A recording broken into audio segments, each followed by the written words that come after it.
할렐루야. 옆에 계신 분과 이렇게 인사하겠습니다. 주의 이름으로 사랑합니다. 이 시간 한 번 더 이렇게 인사하겠습니다. 함께해서 영광입니다. 함께해서 영광입니다. 앞에 있는 화면을 보고 오늘 설교 제목도 힘차게 같이 한번 읽어보도록 하겠습니다. 화면 보고 설교 제목입니다. 시작. 생명을 살리는 사람. 오늘 이 시간에는 사도행전 강의 48번째 시간, 생명을 살리는 사람. 저도 그렇고 여러분들도 그렇고 주님의 은혜 가운데 사람을 살리고 생명을 살리는 하나님의 사람 다 되실 수 있기를 주님의 이름으로 축원드립니다. 여러분들 제가 질문할 텐데 한번 대답해 보시길 바랍니다. 제가 몇 가지 질문할 터인데 대답은 아멘입니다. 여러분들 동의되는 것만큼 아멘으로 한번 답해 보시길 바랍니다. 질문하겠습니다. 교회 오는 게 가장 행복하시면 할렐루야. 예수 믿고 구원받는 게 가장 큰 축복이면 할렐루야. 아멘. 마지막 질문. 황금동 교회 다닐 수 있어서 감사하면 할렐루야. 아멘. 정말 그러신가요? 아멘. 우리 김천에 여러 교회가 있고 한국에 여러 교회가 있지만 그 중에서도 황금동 교회 교인이 된 것 하나님께 감사하며 사실 수 있기를 주님의 이름으로 축원드립니다. 자, 여기까지는 기초였고 나머지 세 가지 질문도 한번 들어볼 테니까 정말 마음속으로 아멘이 나오는지 한번 생각해 보시기 바랍니다. 사는 게 행복하시면 아멘? 조금 작아진 것 같네요. 걱정 근심이 하나도 없으면 아멘? 마지막입니다. 아픈 데가 하나도 없으면 아멘? 야, 건강하시군요. 그래, 믿음으로 아멘 했지만 제가 보니까 우리가 믿음으로 산다 하지만 어딘가는 우리도 근심 걱정이 있는 것 같고 우리가 믿음으로 살지만 교회 다니는 성도들도 어딘가는 모르게 아픈 구석이 있더라는 거예요. 제가 아는 어떤 집사님이 계십니다. 그 집사님은 운동을 참 좋아하셔요. 평상시 입고 다니는 것도 아웃도어만 입고 다니십니다. 왜 아웃도어만 입고 다니시느냐? 언제든지 산에 올라갈 준비를 하시는 거예요. 운동도 잘 하시고 몸도 얼마나 좋으신지 모릅니다. 그런데 한 번 아프니까 그 자리에서 쓰러지셨습니다. 제가 그래서 그때 깨달은 것은 사람은 보이는 것과 아내랑은 다른 거구나. 정말 건강하게 보이는데 한 번 쓰러지니까 못 일어나시더라고요. 반대로 정말 연약해 보이는데 정말 건강하신 분이 있더라는 거예요. 아하, 보이는 것과 아내 것은 다르구나. 우리가 살면서 신앙이 있습니다. 믿음이 있습니다. 그런데 세상 사람들과 살다 보면 별반 다르지 않더라는 거예요. 세상 사람들과 똑같이 상처받을 때도 있고 세상 사람들과 똑같이 아플 때도 있고 세상 사람들과 똑같이 근심 걱정에 떠나지 않을 때도 있더라는 것입니다. 이게 제 얘기만 하면 설득력이 떨어지니까 한 가지 조사 연구를 제가 말씀드리겠습니다. 목회 데이터 연구소라는 곳이 있었는데 거기에 기독교인들만 설문조사를 했습니다. 자, 기독교인들 중에서 얼마나 마음에 큰 상처들을 갖고 있는지 우울증, 우울감 조사를 한 것입니다. 자, 어떤 결과가 나왔는지 한번 표로 준비해왔는데 한번 보여주시기 바랍니다.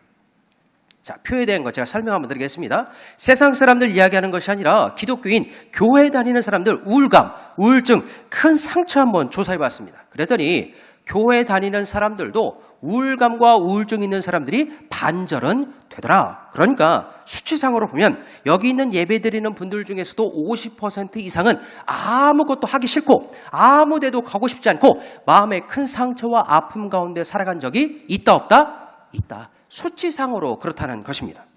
자, 제가 뭐가 궁금했냐? 그렇다면 이런 우울감과 우울증은 무엇 때문에 생기는지 그게 궁금했습니다. 여기 연구기관에서 그것도 다 조사했습니다. 1위가 무엇이냐? 바로 경제적인 문제. 아하, 돈 문제가 크구나라는 것이 나타나 있고 그 다음에는 건강 문제도 나와 있고 가정 문제도 있습니다. 네 번째는 이렇게 쓰였습니다. 취업, 학업, 직장, 무엇? 스트레스. 세상 사람들도 스트레스가 많이 받고 살아가지만 믿는다 하는 우리들도 스트레스가 많이 있구나. 여기 이 표에 이렇게 다 나와 있습니다. 믿는 우리들, 교회 다니는 우리들도 가정으로 인하여서, 물질로 인하여서, 건강으로 인하여서 세상 살아하면서 수많은 스트레스를 받으면서 살고 있구나. 교회 다니는 우리들도 아플 때가 있습니다. 교회 다니는 우리들도 힘들 때가 있습니다. 교회 다니는 우리들도 살다 보면 눈물 날 일이 있어서 밤에 잠 못 이룰 때가 있더라. 그런데 여기서 중요한 사실을 제가 하나 가르쳐 드리겠습니다. 이런 아픔과 눈물이 우리에게만 있는 줄 알았는데 우리 예수님도 이러한 똑같은 눈물을 가지고 계시더라는 거예요. 요한복음에 쓰여졌는데 요한복음 11장 35절 우리와 똑같은 마음으로 눈물을 가지신 예수님에 대한 말씀이 쓰여있습니다. 자, 요한복음 말씀 화면을 보고 같이 한번 읽어보도록 하겠습니다. 예수께서 시작. 예수께서 눈물을 흘리시더라. 제가 다시 한번 읽겠습니다. 예수께서 눈물을 흘리시더라. 성경에서 가장 짧은 구절 중에 한 구절입니다. 세 문장으로 이루어졌습니다. 바로 지금도 외울 수 있습니다. 예수께서 눈물을 흘리시더라. 가장 짧은 구절인데 가장 깊이 있는 구절입니다. 예수님께서 우리의 아픔을 아시더라는 거예요. 예수님께서 우리의 고통을 다 아시더라는 거예요.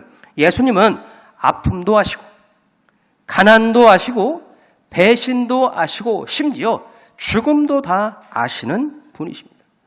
우리의 눈물을 가장 가까운 사람은 이해 못하더라도 예수님께서는 100% 이해하신다. 예수님께서 직접 눈물을 흘려보셨기 때문에 우리의 마음의 눈물을 다 아시더라는 거예요. 그런데 놀라운 사실은 무엇이냐? 예수님께서는 우리와 같이 눈물을 흘리실 뿐만 아니라 울고 있는 그 사람을 다시 살려주시더라는 거예요. 예를 한번 들어드리겠습니다. 예수님이 나사로의 무덤 앞에서 울고 있는 마리아와 마르다 자매 앞에 나타나셨습니다. 그리고 먼저 그녀들과 함께 눈물을 흘리셨습니다. 저는 여기서 끝나는 줄 알았어요. 예수님께서 같이 울어주시는 것 그거 하나만으로도 너무나 감사한 일이었습니다. 그런데 그 후에 말씀을 읽어보니까 울고 있는 그들을 위로하신 후에 무슨 역사가 일어나느냐? 죽은 나사로를 살려주셨습니다. 같이 우셨을 뿐만 아니라 울고 있는 그들의 형제 자매를 다시 살려주시더라. 예수님은 우리와 함께 우시는 분이고 울고 있는 그 사람의 생명을 다시 소성시켜주시는 생명의 주님이신 줄로 믿습니다. 여러분들 힘들고 아프고 특별히 병원 가운데서 영상으로 말씀을 듣고 계시는 분들이 있다면 오늘 예수님 붙드시고 회복의 은총을 꼭 받으실 수 있기를 주님의 이름으로 축원드립니다. 물에 빠진 베드로를 누가 건져주셨느냐? 예수님이 건져주셨어요. 죽은 나사로를 누가 살려주셨느냐? 예수님이 살려주셨습니다. 그 예수님이 이 자리에 이 말씀 가운데 저와 여러분들 가운데 역사해 주셔서 건져주시고 살려주시는 은혜를 꼭 주실 줄로 믿습니다. 오늘 본문에도 보면 그러한 놀라운 역사에 대한 이야기가 쓰여졌습니다.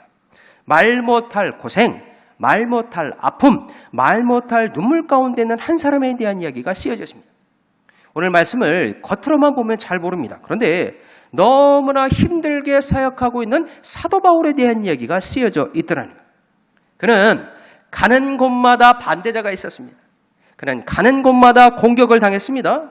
그런데 참으로 놀라운 것은 무엇이냐면 생명의 위협을 받고 있는 사도 바울이었지만 그는 누구를 만나든 어느 곳에 가든 생명의 복음을 꿋꿋이 전했다는 사실입니다. 본인 스스로도 내 코가 석자입니다. 너무나 힘들고 어렵고 눈물 나는 인생이었습니다. 사역하면서 쓰러지고 넘어질 때가 한두 번이 아니었습니다. 자, 예를 한번 들어드리겠습니다. 오늘 본문에 보니까 이 사도 바울이 얼마나 힘들고 어려움 가운데 있는지 너무나 자세하게 쓰여져 있습니다. 자, 먼저 사도 바울은 가는 곳마다 소요 사태가 일어났습니다. 사도 바울은 목회자입니다. 사역자입니다. 사도입니다. 그런데 그 사도가 가는 곳마다 그 동네에 소요 사태가 일어나더라는 거예요. 자, 1절 말씀이 그 내용인데 우리 1절 말씀을 여러분이 가진 성경책이나 화면을 보고 같이 한번 읽어보도록 하겠습니다. 소요가 시작. 소요가 그침에 바울은 제자들을 불러 권한 후에 작배라고 떠나 마게도냐로 가니라. 본문의 첫 번째 단어가 소요입니다. 비록 지금은 그쳤습니다. 그런데 바울이 처음 들어갔을 때 소요 사태가 일어났다는 거예요. 싸움이 일어났다는 사실입니다. 자, 제가 여러분들이랑 물어볼 테니까 한번 마음속으로 맞춰보시길 바랍니다. 바울이 모든 교회를 사랑하고 그가 직접 세운 개척교회들이 여러 군데가 있었습니다. 그 중에서도 바울의 심정 가운데 가장 애정이 가는 교회는 어디였을까요? 여러 교회가 있겠지만 그 중에서도 가장 사랑하고 애정이 가는 교회는 에베소 교회였습니다. 여러 개척교회가 있는데 그 중에서도 가장 아픈 손가락이 에베소 교회였습니다. 바울이 무려 3년 동안 밤낮 눈물로 세운 교회가 에베소 교회였습니다. 그래서 늘 궁금했고 늘 걱정이 됐으며 늘 기도해줬던 교회가 에베소 교회였습니다. 그런데 그 에베소 교회 갔을 때 들어가자마자 소요 사태가 일어난 거예요. 싸움이 일어났습니다. 사람들이 들고 일어났습니다. 폭동이 일어났습니다. 우리 지지난주에 살펴본 것과 같이 이 서기장이 중재하여서 그 자리를 간신히 피해 나올 수 있었지만 바울의 마음은 너무나 무거웠습니다. 사도였고 목회자였던 자신이 그 마을에 들어갔을 때에 소요 사태가 일어났으니 그의 마음은 너무나 무거웠을 것입니다. 자, 그리고 또 한 가지. 사도 바울이 힘들었던 것은 무엇이냐면 그가 가는 곳마다 길이 막혔기 때문입니다. 주의 사도요, 선지자로서 가는 곳마다 공격당하는 것까지는 참을 수가 있었습니다. 그런데 이제 아예 길이 다 막혀버리는 거예요. 아니, 오히려 길이 다 열려도 모자랄 판국에 그가 가는 곳마다 길이 다 막혀버리는 것입니다. 자, 그 내용은 2절 말씀에 설명되어 있습니다. 자, 2절 말씀도 이어서 같이 한번 읽겠습니다. 2절입니다. 시작. 그 지방으로 다녀가며 여러 말로 제자들에게 권하고 헬라에 이르러. 잠깐 배경 설명 드리겠습니다. 에베소 폭동이 일어났습니다. 소요 사태가 일어났다고 제가 말씀을 드렸어요.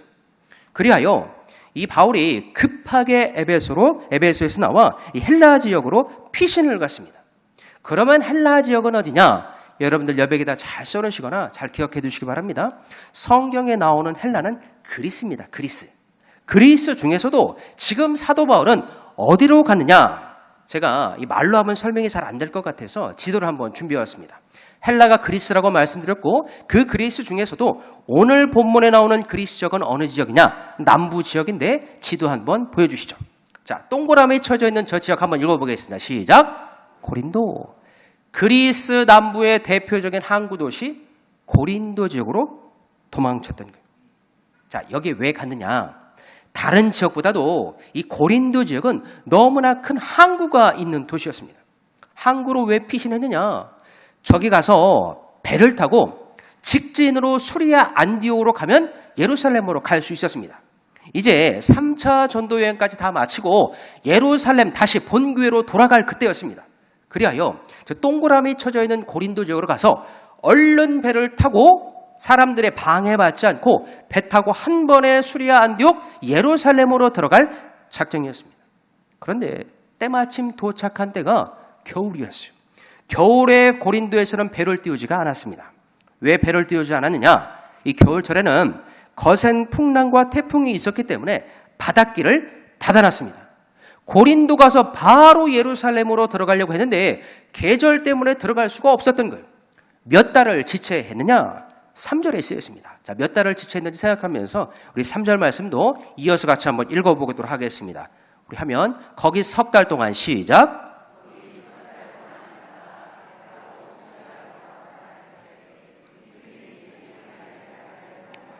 마게도냐를 거쳐 돌아가기로 작정하니 몇 달 동안 지체되었을까요? 석 달 동안. 바로 예루살렘으로 가려고 했는데 계절 때문에 배가 띄어지지 않아서 석 달 동안 거기서 멈춰 있었습니다. 자, 그리고 이제 석 달이 지났습니다. 배 타고 다 수리아 안디옥으로 갈 줄 알았습니다. 우리 3절 말씀 잠깐만 좀만 더 보여주실까요? 자, 여기 보면 석 달 동안 있다가 배 타고 이 수리아가 바로 수리아 안디옥입니다. 이 지역을 가야 예루살렘으로 바로 내려갈 수가 있었던 거예요. 그런데 그때에 석 달 기다렸다가 배 타고 갈 요량이었는데 그때에 유대인들이 자기를 해하려고 공모함으로 지금 유대인들이 숨어서 이 사도 바울이 배만 타면 그를 죽일 암살 작전을 펼치고 있었다는 그 소문이 사도 바울에게 들어왔습니다. 그리하여 어쩔 수 없이 다시 백길이 아니라 육로 마게도냐 위쪽으로 돌아가기로 작정을 하였다. 쉽게 말씀드리겠습니다. 백길이 다 막혀버렸습니다. 바닷길이 막혀버렸어요. 직진으로 가면 너무나 빠르게 안전하게 갈 수 있는 길이었는데 배가 뜨지 않았고 배를 타면 암살당할 것 같은 소문이 들려와서 그 길로 갈 수가 없게 되었습니다. 그리하여 돌아 다시 마게도냐 윗지역으로 가게 되었다. 바울이 계획한 날짜가 있었습니다. 그거 다 취소되었습니다. 바울이 가고 싶은 길이 있었습니다. 그 길도 다 막혀버렸습니다. 날짜 막혔고 동역자들 먼저 가게 되었고 헤어지게 되었고 홀로 남게 되었습니다. 이때 바울의 심정이 어땠을까? 다른 것도 아니고 주의 일을 감당하려고 하는데 길이 막혀버린 거예요. 길도 막히고 사람도 막히고 사역도 막혀버렸습니다. 게다가 심지어는 자기만 만나면 죽이려고 하는 사람이 줄을 서고 있다는 그 소문도 듣게 되었습니다. 성경에는 쓰여 있지 않지만 아마도 사도 바울은 무척이나 외치고 싶었을 거예요. 하나님, 내가 다른 일도 아니고 죄를 감당하려고 하는데 왜 자꾸 길을 막으십니까? 원망이 나오고 불평이 나왔을 거예요. 그래서 제가 오늘 성경을 여러 번 읽어보았습니다. 제가 만약 사도 바울이었으면 그렇게 원망하고 불평할 법합니다. 왜 하나님 죄를 하는데 자꾸 길을 막으십니까? 그런 구절이 있는가 하여 찾아보고 성경을 읽고 또 읽어봤는데 바울에게는 그런 말이 하나도 없었습니다. 지름길을 막아버리니까 돌아서 육로길로 묵묵히 바울이 가더라는 거예요. 이 길 너무나 먼 길이었습니다. 너무나 고된 길이었습니다. 한번 왔던 길이었습니다. 하나님께서 직진 길을 막으시고 돌아가는 길을 주시니까 그 길도 충성스럽게 걸어가면서 무슨 사역을 감당하느냐? 생명사역을 감당을 하더라는 거예요. 이게 오늘 키워드니까 여러분들 잘 기억해 두시기 바랍니다. 내가 보이는 직진의 길을 막으시고 하나님께서 돌아가게 하셨는데 그 길 가운데서도 무슨 사역? 생명의 사역을 감당하면서 가더라. 가장 절망의 순간이었습니다. 가장 막히는 순간이었습니다. 그때도 바울은 천천히 길을 돌아서 가면서 생명 사역을 감당하는 내용이 오늘 본문 가운데 쓰여져 있습니다. 자, 그러면 사도 바울이 어떠한 생명의 사역을 감당하는지 그 내용을 본문을 통해서 차례대로 한번 살펴보도록 하겠습니다. 자, 첫 번째로는 말씀으로 생명을 한 명씩 살리기 시작합니다. 자, 7절 말씀부터 이어지는데 우리 7절 말씀을 화면을 보고 같이 한번 읽겠습니다. 시작. 그 주간의 첫날에 우리가 떡을 떼려 하여 모였더니 바울이 이튿날 떠나고자 하여 그들에게 강론할새에 말을 밤중까지 계속하며 우리 7절 말씀은 중요합니다. 우리 잠시만 계속 멈춰주시기 바랍니다. 우리 7절 말씀이 중요하다고 제가 말씀드렸는데 왜 중요하냐? 이 7절 말씀 안에 바울의 신학이 담겨져 있고 바울의 열정이 담겨져 있고 바울의 믿음도 담겨져 있습니다. 바울의 오늘은 절망이었어요. 자기가 하고 싶은 대로 하나도 못했습니다. 자기가 가고 싶은 길대로 못 가는 거예요.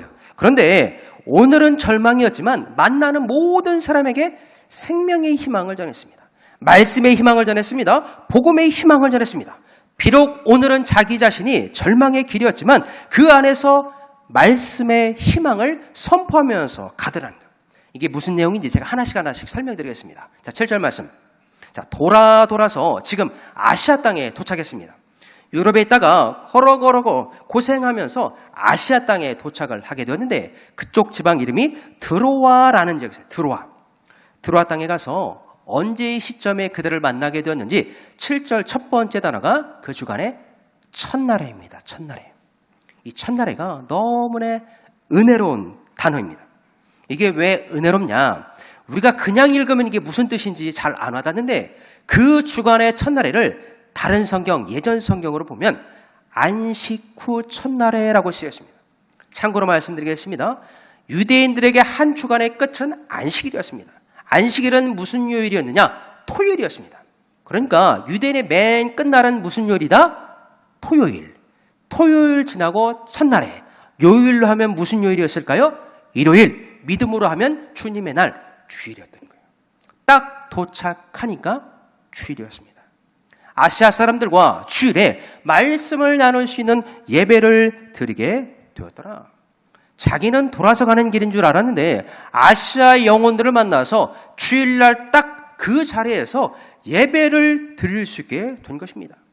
유대 법대로 예배를 드리는 것이 아니라 아시아인들에게 복음을 전할 때에 첫 번째로 주일 예배를 드리면서 모든 사역을 시작하게 된 것입니다. 자, 그리고 이 주일 예배 드리는 장소에서 두 번째 단어, 우리가 무엇을 때려? 떡을 때려 하여. 떡을 뗐다는 것은 간단하게 단순하게 식사를 나누었다 그 얘기가 아닙니다. 주일의 말씀과 예배를 나누고 떡을 뗀다는 건 무엇을 했다는 것일까요? 성찬을 나누었다. 주의 피와 주의 살을 기념하면서 성찬식을 지금 아시아 땅에서 한 것입니다. 자기가 생각하는 좋은 길, 빠른 길이 아니었습니다. 돌아서 지금 드로아라는 땅, 아시아 땅에 도착해서 이 아시아 사람들과 만나서 주일 예배를 드리고 거기서 주의 성찬을 나누게 되었다. 자, 그리고 맨 마지막에 보면 언제까지 말씀을 전했느냐? 밤중까지 계속 말씀을 전했습니다. 이게 감동 포인트입니다. 지금 바울은 자기가 가고 싶은 길 다 막혔습니다. 그리고 자기 마음은 이제 빨리 내일 퇴근하여서 예루살렘으로 갈 수 있는 방편과 새로운 길을 알아봐야 될 때입니다. 7절에 그렇게 써 있습니다. 바울이 이튿날 떠나고자 하여 내일이면 떠나야 될 사람입니다. 그런데 아무리 마음이 바쁘더라도 그는 밤중까지 자지 않고 계속해서 강론하였다. 말씀을 전한 것입니다. 알고 보니 이게 은혜였다는 것. 왜 이게 은혜였느냐? 바울이 원래 계획했던 대로 가면 여기 있는 아시아 사람들 만나지 못했을 것입니다. 주일 예배도 없습니다. 성찬도 없습니다. 밤새도록 철야, 지금으로 따지면 철야라고 할 수 있겠죠. 이 철야, 말씀을 전하고 기도하는 이 시간도 없었을 것입니다. 그런데 하나님이 길을 막으셔서 돌아서 아시아로 간 육지길에서 수많은 아시아 사람들을 만나게 되었고, 주일 예배 거기서 멈추지 않고, 주일 성찬 거기서 멈추지 않고 밤새도록 수많은 영혼들을 살릴 수 있는 말씀을 전할 수 있는 기회를 얻게 되었다는 거예요. 우리도 마찬가지입니다. 내 생각대로 안 될 때가 있습니다. 내 계획대로 안 될 때가 있습니다. 내가 기도한 대로 하나님께서 안 들어주는 것처럼 보일 때가 있습니다. 그런데 그게 은혜입니다. 저를 따라서 이렇게 한번 고백하겠습니다. 내 생각대로 안 되는 게 은혜입니다. 시작. 내 생각대로 안 되는 게 은혜입니다. 한 번 더 하겠습니다. 내 계획대로 안 되는 게 은혜입니다. 시작. 내 계획대로 안 되는 게 은혜입니다. 성경을 읽어보면 내 뜻과 사람 뜻대로 해서 이루어지는 것이 아니라 내 뜻은 잠시 멈춰주고 주님 뜻이 드러날 때의 역사가 일어납니다. 누가 그랬느냐? 요셉이 그랬습니다. 요셉, 바로 애굽 총리가 된 것이 아니라 자기 뜻대로 총리가 된 것이 아니라 13년 돌아서 애굽의 총리가 되었습니다. 모세는 더 걸렸습니다. 자기 뜻대로 자기가 계획한 대로 이루어지는 것이 아니라 출애굽시킬 때에 40년 동안 돌고 돌아서 60만 대군의 이스라엘 백성들 다 구조할 수 있었던 거예요. 여러분들 오해 없이 잘 들으시기 바랍니다. 하나님이 돌아가라고 한 그 길에 반드시 목적이 있습니다. 지금 안 들어주시고 나중에 이루어주신다고 약속하신 것에는 반드시 목적이 있다는 것. 그 길 끝에서 더 많은 사람을 만나고 더 많은 생명을 살리게 될 줄로 믿습니다. 누가 그랬느냐? 사도 바울이 그랬습니다. 직진으로 배 타고 갔으면 이렇게 많은 아시아 사람들 못 만났을 거예요. 이렇게 많은 사람들을 말씀으로 살리지 못했을 것입니다. 돌아갔더니 더 많은 사람을 만나게 되었고, 돌아서 갔더니 더 많은 사람들의 생명을 살리게 되었더라. 자, 둘째로 사도 바울이 무엇으로 생명을 살리느냐? 이것도 너무나 중요합니다. 첫 번째가 말씀으로 밤새 말씀을 전하면서 생명을 살렸고, 두 번째는 기도로 생명을 살리게 됩니다. 자, 그 내용이 9절 말씀에 쓰여졌는데 9절이 조금은 길지만 한 목소리로 같이 읽어보도록 하겠습니다. 유도라는 시작.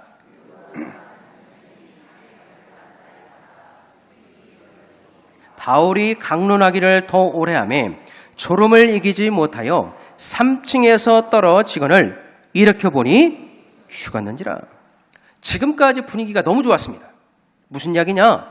주일 예배 드렸고 성찬을 드렸고 그 자리에 있는 사람들 모두 다 밤중까지 은혜롭게 말씀을 청해 들었습니다. 그런데 그때 갑자기 아무도 예상치 못했던 청년 한 명이 떨어져서 죽은 거예요. 이거 죽었을까요? 죽은 척한 걸까요? 죽은 겁니다. 다른 사람이 이야기했으면 신뢰가 안 될 터인데 이 사도행전은 누가 썼을까요? 누가가 썼습니다. 누가 썼느냐? 누가가 썼습니다. 누가의 직업은 무엇이냐? 의사였습니다. 의사가 죽었다고 하면 죽은 거예요. 유두고 창문에서 떨어져 죽은 것입니다. 지금 누가가 그렇게 서술을 하고 있는 거예요. 그런데 죽은 이유가 너무나 창피합니다. 말씀이 너무 길어지다 보니까 그만 졸다가 창문에서 떨어져서 죽은 거예요. 제가 본문을 읽다가 너무나 궁금했습니다. 왜 졸았을까? 왜 졸았을까? 사도 바울이 너무 길게 해서 졸았던 것입니다. 재미없어서 졸았을까? 너무 길어서 졸았을까? 여러 가지로 한번 생각해 봤습니다. 그런데 이 유도고라는 청년이 잠깐 깜빡 졸은 것이 아니라 깊이 졸았다고 쓰여져 있습니다. 제가 그러면서 이런 생각을 한번 해보게 되었어요. 아니 그냥 일반 목사님도 아니고 당대 최고의 설교자요, 최고의 전도자요, 최고로 많은 기적과 이적을 베풀었던 사도 바울이 은혜 충만하고 성령 충만하고 기적 충만한 상태로 말씀을 전하는데 어찌하여 이 유두고라는 청년은 졸고 있었을까? 다른 사람이 아니었습니다. 당대 최고의 사람 사도 바울이 설교하고 있는데 어떻게 졸고 있었을까? 믿음이 없어서? 그런데 그거 아니었던 것 같습니다. 영성이 없어서? 그것도 아니었던 것 같아요. 그래서 제가 한번 살펴봤습니다. 그랬더니 이거에 대해서 많은 성경학자들이 해석을 했는데 그중에 몇 가지만 한번 설명해 드려보겠습니다. 왜 유두고가 졸았느냐? 나름의 이유가 있었습니다. 유두고는 청년이었습니다. 청년. 당시 로마 사회에서 일요일은 공휴일이 아니었다고 합니다. 그리고 이 청년 유두고는 이 아침부터 저녁 늦게까지 일을 하고 이 자리에 왔다라는 거예요. 열심히 일을 하고 와서 지금 깜빡 잠이 들었다는 거예요. 하루 종일 노동하고 땀을 흘렸으니 그 자리에 위해서 졸고 있는 것도 조금은 이해가 됐습니다. 그리고 또 한 가지, 장소도 문제입니다. 이 장소가 지금 광야, 빈들이 아니라 높은 3층짜리 다락방이었습니다. 그런데 거기에 사람들이 너무나 많이 몰려 있었던 거예요. 답답합니다. 그리고 오늘 말씀을 읽어보면 이 좁은 다락방에 무엇을 많이 켜놓았다? 등불을 많이 켜놓은 거예요. 기름으로 태우는 등불을 켜놨으니까 산소가 부족했을 것입니다. 밀폐된 공간에 사람들은 꽉 차 있고 등불을 켜놓으니까 그로 인해서 이 무척이나 유두고가 졸렸을 것이라는 해석입니다. 그리하여 이 유두고라는 청년이 잠을 깨기 위해서 어디로 갔느냐? 창문으로 갔더라. 여기까지는 좋은데 바울이 설교를 해도 끝을 내지 않고 너무나 길게 하니까 깜빡 더 졸아서 거기에서 떨어져 죽었더라. 방금까지는 은혜 충만했습니다. 성령 충만했습니다. 그 자리에 있는 모든 사람들이 너무나 감사의 자리였어요. 생명에 살아나고 믿지 않은 영혼들이 주를 믿는 놀라운 은혜 현장이었습니다. 그런데 이 청년 유두고가 죽는 순간 분위기가 확 달라졌습니다. 사람들이 소리치고 난리가 났습니다. 떠들기 시작했어요. 왜냐하면 사람이 죽었기 때문에. 청년 한 명이 죽으니까 예배가 멈춰졌습니다. 이때 누가 가장 당황스러웠을까? 저는 사도 바울이었을 거라고 생각했습니다. 그런데 사도 바울이 이 청년 유두고가 죽은 현장에서 어떻게 이야기했는지 10절 말씀이 그대로 쓰여졌습니다. 저는 너무나 두렵고 떨리는 마음으로 당황했을 거라고 생각했는데 10절 말씀 바울은 이렇게 행동합니다. 자, 10절 말씀 제가 읽겠습니다. 바울이 내려가서 그 위에 엎드려 그 몸을 안고 말하되 떠들지 말라. 생명이 그에게 있다 하고. 그에게 무엇이 있다 하고? 생명이 있다 하고. 여러분들 마음속으로 한번 답해 보시기 바랍니다. 의사는 죽었다고 하고 목사님은 살았다고 하면 죽은 사람일까요? 살은 사람일까요? 그래요. 의학적으로 보면 의사 말이 맞는 거겠죠. 누가가 죽었다고 하면 죽은 것이었습니다. 그런데 목회자인 바울은 죽었다고 이야기하지 않고 떠들지 말라. 생명이 그에게 있다 하고. 제가 이 문장을 읽는데 너무나 놀라웠습니다. 왜냐하면 이 장면이 여기에만 처음 나오는 장면이 아니라 똑같은 모습이 구약에도 있었다는 사실이 떠올랐습니다. 누가 그랬느냐? 주의 종 불의사자 엘리야가 이와 똑같은 기도를 했습니다. 한번 찾아보겠습니다. 화면으로 준비해왔습니다.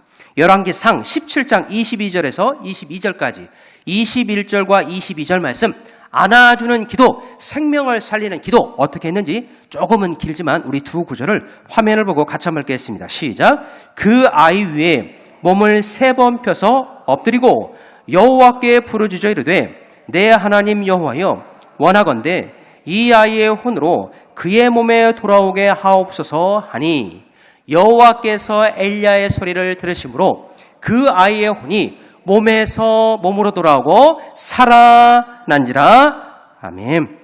엘리야가 안아주는 기도를 통해서 이 아이가 살아났습니다. 바울은 어떻게 됐을까? 제가 너무나 궁금해서 읽어봤습니다. 왜 졸았느냐? 왜 창가에 있었느냐? 왜 설교에 딴짓했느냐? 이렇게 이야기하지 않고 바울도 똑같이 엘리야와 같이 안아주는 기도를 했습니다. 결과가 본문에 쓰였습니다. 자, 바로 12절에 쓰여져 있는데 본문으로 돌아와 사도행전 20장 12절 말씀도 같이 한번 읽겠습니다. 시작. 사람들이 살아난 청년을 데리고 가서 적지 않게 위로를 받았더라. 아멘. 유두고가 살아난 줄로 믿습니다. 의사가 죽었다고 하는데 목사님이 살아났다고 하니까 살아난 거예요. 여러분들도 이 기도 가운데, 이 말씀 가운데 모든 죽어가는 심령이 다시 살아나실 수 있기를 주님의 이름으로 축원드립니다. 세상이 끝났다고 말하는 거예요. 그러나 말씀은 살아났다고 하면 살아난 거예요. 세상은 포기했다고 이야기합니다. 그러나 말씀에 다시 한번 기도하라고 하면 기도하는 거예요. 그때 죽어가는 유두고가 살아나는 것처럼 우리 한국교회가 다시 살아나고 우리 황금동교회가 다시 살아나고 저와 여러분들도 이 기도와 말씀 가운데 다시 살아나기를 주님의 이름으로 축원드립니다. 제가 말씀을 보면서 깨달은 사실입니다. 한 영혼을 살리는 사람은 말이 많은 사람도 아니고 능력 있는 사람도 아니더라. 그러면 한 영혼을 살리는 사람은 어떤 사람이냐? 정답입니다. 기도 많이 하는 사람. 기도 많이 하실 수 있기를 주님의 이름으로 축원드립니다. 하나님은 기도하는 사람을 통해서 역사를 일으켜 주시고 기적도 베풀어 주시는 줄로 믿습니다. 내가 배운 게 없습니다. 내가 가진 게 없습니다. 내가 아는 게 없습니다. 그러나 기도를 많이 하면 할수록 하나님께서 그에게 응답도 주시고 기적도 주시고 은혜도 주실 줄로 믿습니다. 마지막으로 생명을 살리는 귀한 사명으로 사도 바울은 주변의 많은 사람들을 살리기 시작합니다. 우리 세 번째 대지가 오늘 말씀이 결론인데 화면을 보면서 같이 한번 읽겠습니다. 시작. 사명으로 생명을 살립니다. 세 가지 기억하시기 바랍니다. 생명을 살릴 때 첫 번째 말씀이 들어가야 되고 두 번째 기도해야 되고 마지막으로는 사명 감당할 때 생명이 살아납니다. 자, 16절 말씀이 마지막인데 우리 마지막 구절 믿음으로 같이 읽겠습니다. 바울이 시작. 바울이 아시아에서 지체하지 않기 위하여 에베소를 지나 배 타고 가기로 작정하였으니 이는 될 수 있는 대로 오순절 안에 예루살렘에 이르려고 급히 가미러라. 아멘. 지금 바울이 아시아에서 주일 예배를 드렸고 주의 성찬을 했고 너무나 놀라운 사실 죽은 유두고를 살려냈습니다. 말씀 최고였습니다. 기적이 일어났습니다. 사람들은 구름대와 같이 몰려왔습니다. 모르긴 몰라도 이 아시아 지역에 있는 드로아에서는 아마 사도 바울이 소문이 났을 거예요. 이 지역에서는 바울이 그냥 하루아침에 슈퍼스타가 됐을 것입니다. 사람들이 붙잡았을 거예요. 사람들이 더 머물라고 이야기를 했을 것입니다. 최고로 그를 대접하면서 이곳에 계속 있기를 청했을 것입니다. 그런데 사도 바울은 수많은 유혹과 욕심을 살뜰히 다 내려놓고 예루살렘으로 떠납니다. 드로아에서 최고의 인기와 인정을 받았지만 그 모든 것을 다 내려놓고 예루살렘으로 급히 가미러라. 왜 사도 바울은 드로아에서 말씀도 최고고 기적도 일으키고 사람들에게 인정도 받았는데 예루살렘으로 가라 했느냐? 왜냐하면 바울은 사람 따라 가지 않고 사명 따라 갔기 때문입니다. 무슨 사명이냐? 사도 바울은 예루살렘으로 가야 마지막 사명을 완수할 수가 있었습니다. 3차 전도행 모든 것들 다 예루살렘에 가야 마침표를 찍고 마지막 최후 로마행을 떠날 수가 있었던 거예요. 이 사명을 받고 사람들의 인기와 사람들의 인정을 다 내려놓고 사도 바울은 예루살렘에 이르려고 급히 떠나가미러라. 말씀의 결론입니다. 바울은 본인이 죽을 위기에 엄청 많이 처해 있었습니다. 그럼에도 불구하고 만나는 사람들에게 생명사역을 했습니다. 다른 건 다 잊어도 이 생명사역이라는 키워드는 여러분들 잘 기억해 두시기 바랍니다. 말씀으로 생명사역을 했고 기도로 생명사역을 했고 끝까지 주님께서 주신 사명 붙들고 생명사역을 감당했더라. 그랬더니 필요한 사람들도 붙여주셨고 필요한 기적들도 붙여주셨고 필요한 재정도 붙여주셨고 필요한 배편도 새롭게 붙여주셨습니다.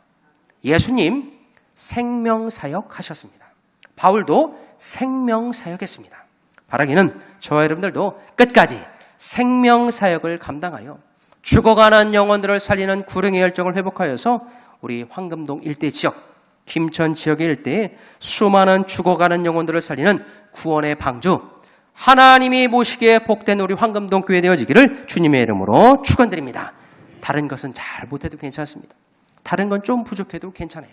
생명사역, 하나님, 이 지역에 믿지 않는 영혼들이 너무나 많이 있습니다. 오늘 예수님처럼, 오늘 바울처럼 죽어가는 영혼들 위해서 기도하고 말씀을 전하며 우리가 복음을 전하며 살겠습니다. 이러한 마음으로 하나님의 마음을 시원케 해드리는 저와 여러분들 다 되어지기를 주님의 이름으로 축원드립니다.